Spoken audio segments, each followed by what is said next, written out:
Hi everybody, welcome to Simply Scuba and welcome to Ask Mark, where I answer your scuba diving questions. In today's show we're going to be talking about wetsuit undersuits, yes they exist, returning dive gear to the dive centre, the Descent Mark II, fin inserts, intriguing, and Poseidon Cyklon regulators. If you have any questions that you want me to go over, let me know down in the comments below. If you use the hashtag AskMark, they should definitely get featured in next week's show.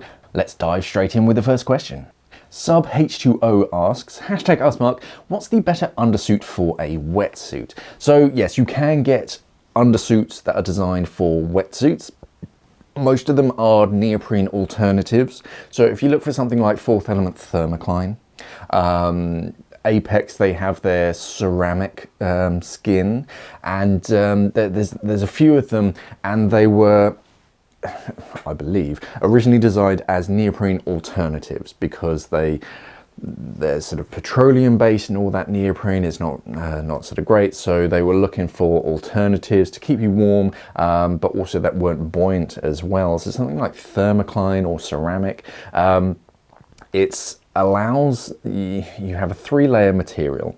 The inside is a soft sort of plush layer that goes against your skin, and that's kind of nice and soft against your skin, but it's trapping water, so it's not moving around. The middle layer is a semi-permeable membrane. It's like a sheet of plastic, but it does have sort of very tiny holes running through it. So it is breathable, but it helps to prevent the wind from cutting straight through. A lot of these are designed so that they're great for surface water sports. So if you're like stand-up paddleboard or surfing or whatever it is, but you just need an extra layer, you can wear it. If it gets wet, it's not the end of the world. It will still keep you warm. It's still an insulating layer. And then you have a third external layer, which is just meant to basically protect that internal layer. So it allows it to stretch without ripping or tearing.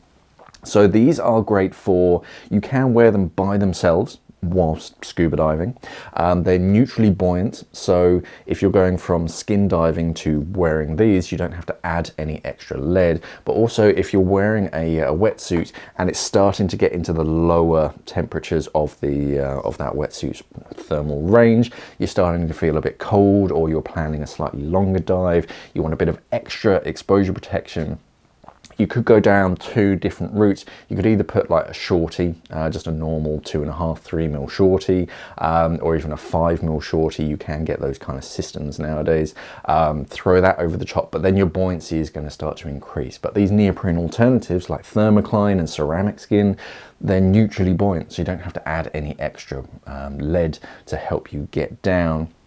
Now, they're usually, it's hard to equivalate how warm they are compared to neoprene, because it's not a definitive thing and everybody feels the cold slightly differently, so it's hard to compare them. But most people seem to think it's around equivalent of a 2 or 3 mil neoprene. So if you're wearing it underneath your 5 mil suit, you're boosting up the core up to a 7 mil basically. But yeah, I do like them. I've used them before. I actually had one, and I think it had an integrated hood, which was quite nice. It was basically a vest with an integrated hood.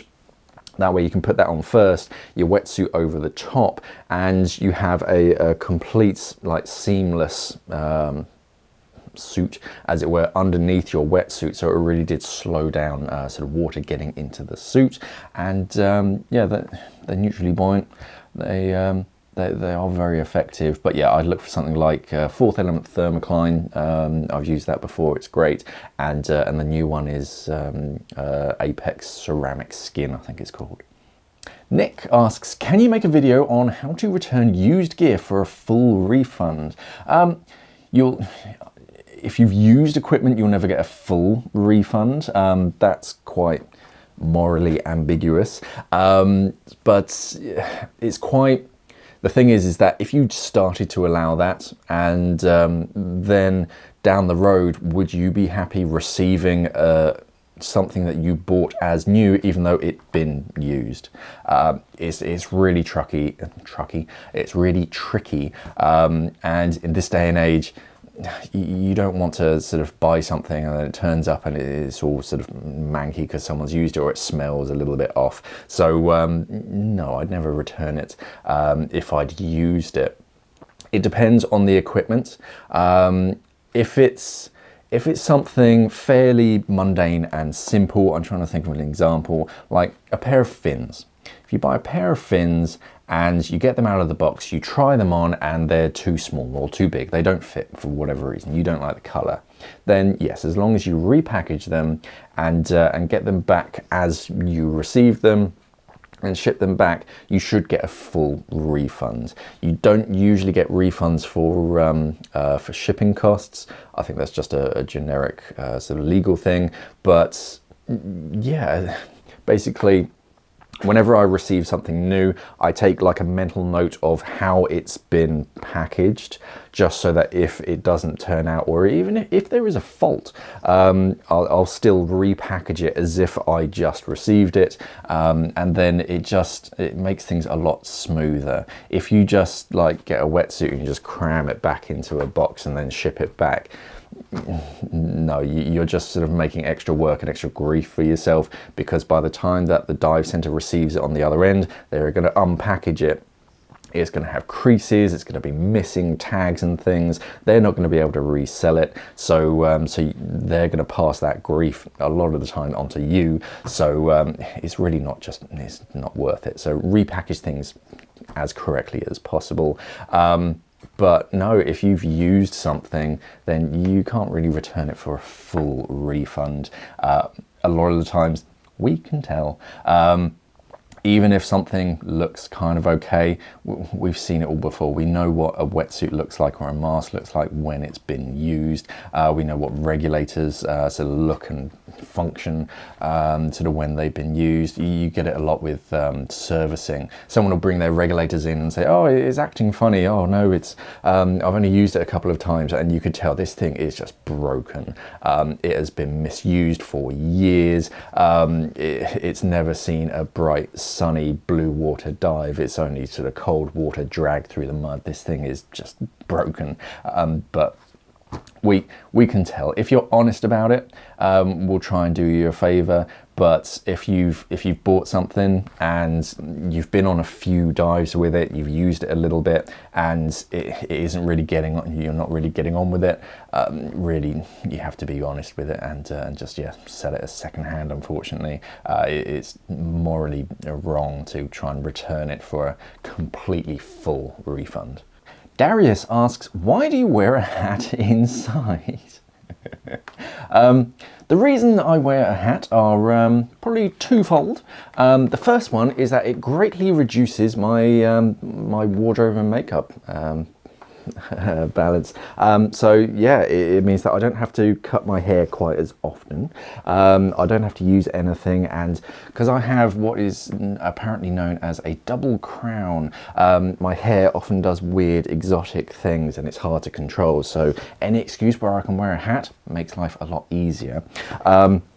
It also means that because this isn't, it's technically attached to my house, but there is no heating in here and it is quite cold. I mean, if you look up, you might be able to see the steam coming off of my coffee still. And I'm just going to hold this for a second. It's quite cold out here. I'm quite exposed to the elements. There's not a great deal of insulation. So yeah, it does get quite cold and quite hot in here in the summer times.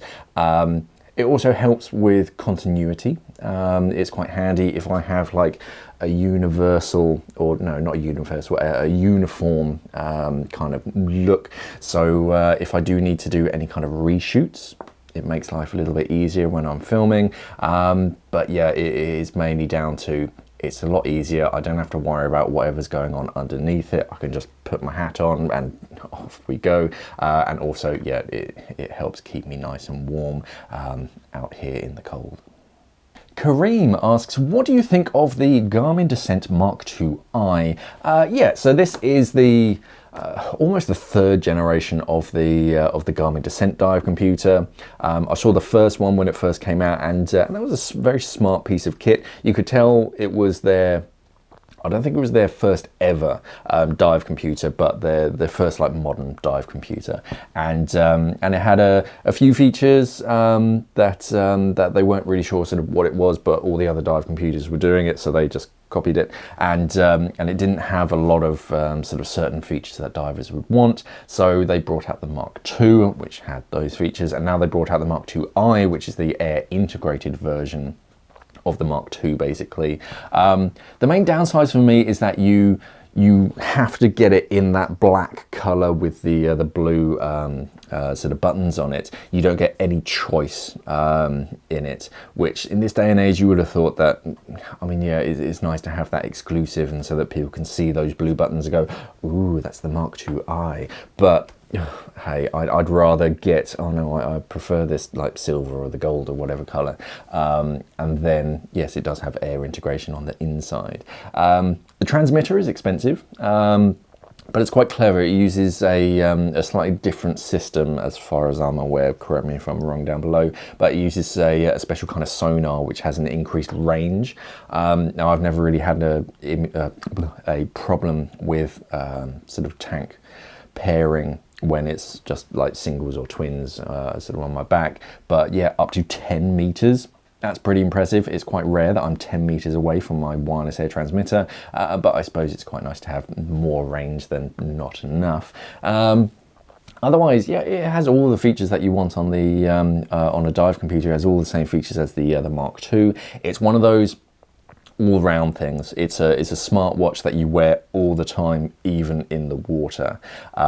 You've got all of your GPS, which is quite funky, and you can use that whilst you're hiking, doing all your fun stuff. It also integrates into your scuba diving. It'll log your sort of entry and then exit points. Obviously it doesn't work underwater, but it can log those on your dive logs.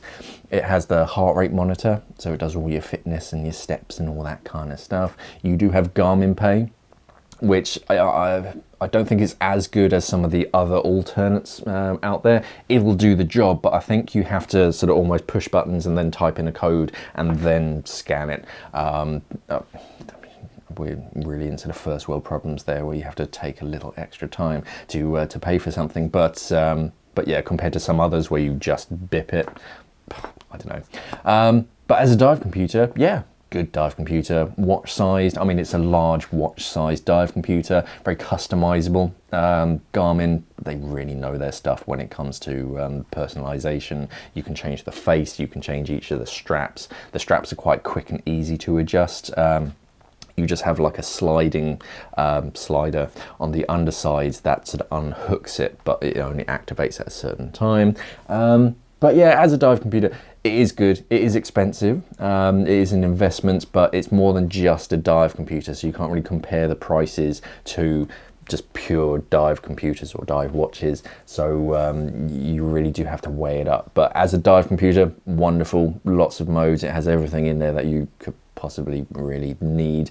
And then it has all that extra stuff with the GPS and the heart rate monitoring and all that kind of stuff on it as well. The air integration, I do like air integration. It's kind of one of those things where if it's spelled out all for you on your dive computer, it works out sort of how quickly your current gas time remaining is based on how quickly you're breathing, your breathing rates, your current depth. It tells you how long that gas will last in minutes, instead of just saying, oh, you've got this much air. It actually says, no, this will last 20 minutes at the current sort of depth and breathing rate. So that's quite nice to know how long you can stay at given depths and when to adjust your dive profile. Yeah, the transmitter is a bit more expensive compared to sort of other existing brands, but that's probably because it's still quite new, and I don't know if it's proprietary. I don't know if it's only from sort of Garmin. Either way, they've sort of had to pay someone else to make them for them, in which case the price will be higher, or they've just had to develop this brand new technology that's specifically for the Garmin Descent Mark II-i. So all of that investment has to sort of come at a cost. So yeah, the transmitters are a bit more expensive, but once you've got it, you've got it. And it is a smart dive computer that, yeah, you can wear day to day and do all your clever things and, I don't know, make phone calls calls and text messages and stuff. Yeah, it is one of those smart watches, but with a really good dive computer built into it as well. Ray asks, hello, I just purchased a pair of fins. They came with a plastic insert in the foot section. I'm not quite sure on the purpose of these, but I assume it's to assist with airing the fins after washing to keep them dry. Can you provide some guidance here? Thank you. Sort of, you're talking about one of those. So these are spacers. So these are mainly for transport and storage of fins. They go into the foot pocket, and they just help prevent that from deforming. So when fins are made, they get sort of bulk made, and then they get bulk wrapped into boxes, usually of around 6 pairs. So they're going to be stacked on top of one another inside of a box. They then sit on the manufacturer's shelf for a certain amount of time, and then they get shipped to the dive center, and all in the meantime they have sort of anywhere upwards of 2 or more pairs of fins on top of them. So if anything is sort of pushing down on the softer section of that foot pocket, it's going to squish it basically, and it's going to deform. Then customer gets it out, they're all unhappy because it's all creased or deformed. So yeah, you get these little inserts. I've seen some cardboard ones nowadays which are quite nice, and they're kind of rolled over so they don't crumple. But yeah, these, a lot of people just kind of throw them away as soon as they get their fins, because they're a little bit superfluous afterwards. But even if you're sort of transporting your fins or storing them in a cupboard, if you do store them and something on top of them, it's worth keeping them and just sort of having them on the inside. A lot of people do it for sort of really fancy shoes. You get those shoe inserts, can't remember what they're called. But they just keep the shape of the shoe, and yeah, just keep it looking like newer for longer. It's one of those things, it's not essential, but it is quite nice. And the last thing that you want to do is dig out your fins after the winter time and realize that something's been laying on top of them, and it's actually sort of damaged the softer section of the fins. So yeah, that's really what they're there for, just to keep that shape as yeah, sort of natural and new for as long as possible for storage and transportation. Don't necessarily throw them away, but no, it's not like an adjuster for different size shoes or anything. It's purely there to protect that foot pocket. Kasaba asks, hey Mark, I'm a big fan of your YouTube channel, thank you, learned a lot. I'm just gonna start my tech classes, congratulations. I'm writing because I'd like to ask what's your opinion on the Poseidon Cyklon regulators. Thank you, keep going, best wishes. Yeah, the Cyklon. I actually have my Cyclons. I do like the Cyklon. It's it's one of those tried and tested things. It's like a great white shark. They kind of got it right the first time, and they've never really had to change it. They've made a few tweaks over the years, but after like, I think it's about 60 years, it still looks pretty much the same. My one's a little bit beaten up, so I've actually retired this one for no particular reason other than like sentimentality. I just kind of want to sort of keep it and not completely ruin it, but I don't really use them sort of as much anymore. I love them. The design is simple, effective, it's very tough. With the second stage, I like that it's ambidextrous. I really enjoyed that when I was teaching.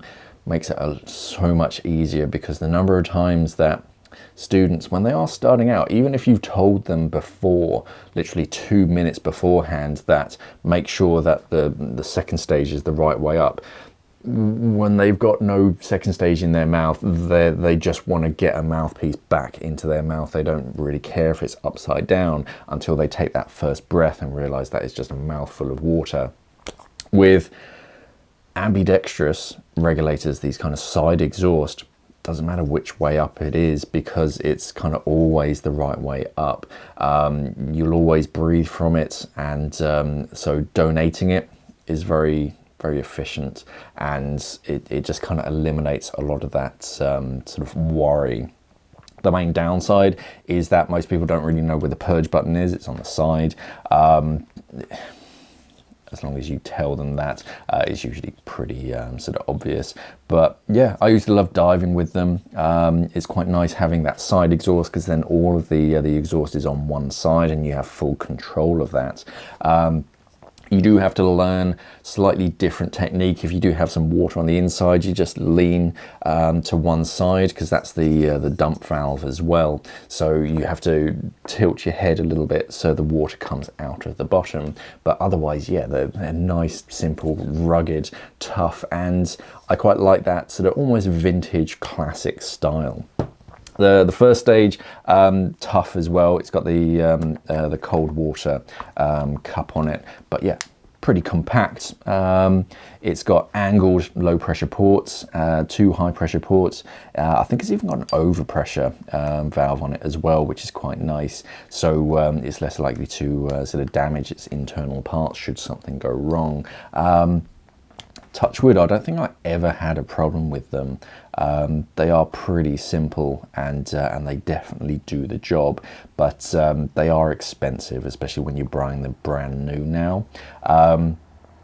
But yeah, it is one of those classic designs that's never really going to go out of fashion. It's always going to work. It's worked for 60 something years, so yeah, it's going to continue to work. But yeah, I love them to bits.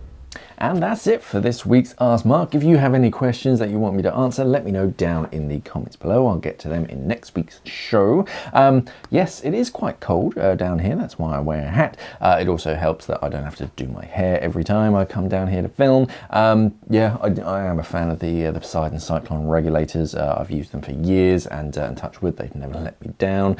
And yeah, there are neoprene alternatives.